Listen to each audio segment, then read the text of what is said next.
বাড়ি থেকে যদি চলেই যাবি আর কোনোদিনও বাড়ি ঢুকবে না, বলে দিচ্ছি আমি। একবার আমি মায়ের বাড়ি যেতে পারলে আমার জানটা বাঁচে। আমি তোমার সাথে থাকবও না আর খাবও না তোমার ঘরে আমি।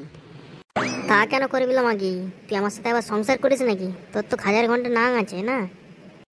একদম উল্টো পাল্টা কথা বলবে না, আমি বারবার সাবধান করে দিচ্ছি তোমাকে, তাহলে কিন্তু খুব খারাপ হয়ে যাবে। তাহলে মাগি তুই আমার ঘর ছেড়ে তোর মায়ের ঘরকে যাবার, তোর জন্য তো বাড়িটা কিসের জন্য উঠলো মাগি, সেটা তুই আমাকে আগে বুঝা। হ্যাঁ রে খেপা কুকুর বেটা, তুই মদ ভাঙ খেয়ে এসে আমাকে কেলাবি আর আমি তোর কেলানো সহ্য করে আমি এখানে থাকবো নাকি? তুই কালকেই রাতেই তো আমাকে মদ খেয়ে আমার গাঁটটা ফাটিয়ে দিলি, তারপরে তোর ভাত খেতে হবে এখানে ঘরে নাকি আমাকে?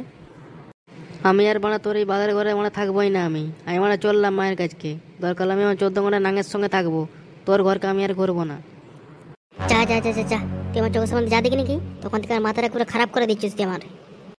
তোকে আমি কত ভালোবেসে বিয়ে করেছিলাম, তুই আর সেই ভালোবাসার আজকে এই প্রতিদান দিচ্ছিস? ছি ছি ছি, আমার নিজের প্রতি ঘৃণা লাগছে। আমি তোর মতো একটা নোড়া কুকুর বেটাকে বিয়ে করেছিলাম, ছি, আমার জীবনটাই পুরো শেষ করে দিলি। আমার কাজের লাউড়া বাধা দিলেন না, শুধু মার কি তোর মেরে গাঁটটা পুরো ফাটিয়ে দেবো আমি। তো সেদিন আমি কি গাঁট ফাটিয়েছি, আর আজকে আরো বেশি তোর গাঁটটা ফাটাবো। আর মাথাটা তুই খেপে দিচ্ছিস পুরো। তোমাকেও আমি এই বলে দিলাম, তুমি আমার মা বাপের বাড়ি কোনোদিন আমাকে আনতে যাবে না। মাঘ বারানি মারিয়ে মাগিয়ে আমার, যা এখান থেকে দূর হলে ওরা। ঠিক আছে, মনে থাকবে আমার, তুমি আমাকে আর কোনোদিন আনতে যাবে না, ফোড়া কুকুর বেটা। বেটা ছেলে আমি, তোমাকে লেওড়া সব খোঁজ খবর দিতে হবে আমাকে। আমি লেওড়া কোথায় কি করব না করব, ওর মাগির যেমন সব খোঁজ খবর নিতে হবে ওকে। গান মারানি পঙ্গা মারানি মাগি। হ্যাঁ ভাই ফোড়া কুকুর বেটা, আমাকে সব কৈফত দিতে হবে না তো কাকে দিতে হবে? আমি তোর বউরে লেওড়া। যা লেওড়া, তোর মতো আলবাল ছেলের বউ লেওড়া কত দেখে নিয়েছি আমি।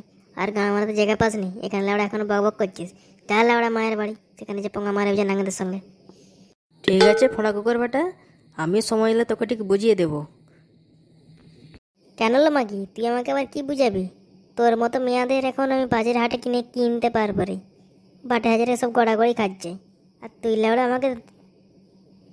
তোর মতো বউকে 20 টাকা দিলে বাজারে কেনা যাবে, 20 টাকা দিলেই আমার কাছে শুয়ে পড়বে, বুঝলি কেলা মাগি। তাই কর না ফোড়া কুকুর বেটা, 20 টাকা দিয়ে মাগি কিনে তোর কাছে এনে শোয়া না। আমি তো লেওড়া চললাম, আমাকে আর লেওড়া তোর যেমন দরকার না পড়ে, আর যদি আমার কাছে যাস না তোর মেরে গানটা ভেঙে দেবো। যা যা যা যা লেওড়া, তোর মতো 20 টাকা দিয়ে মাগি কিনে নিয়ে আমি ঘাপা ঘাপ করবো।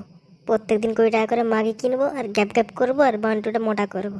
ভাগ লেওড়া এখান থেকে। সময় এলে আমিও তোকে সব বুঝিয়ে দেবো খেপা কুকুর বেটা, চললাম আমি। তাড়াতাড়ি বাজারে যাই লেওড়া, 20 টাকা দিয়ে নতুন নতুন মাগি কিনবো আর ঘাপা ঘাপ করবো। বউটাকে লেওড়া ভাগিয়েছি, নতুন নতুন বউ আনবো। হি হি হি হি হি হি। বন্ধুরা, পার্ট 2 দেখতে চাইলে কমেন্ট করে জানাও।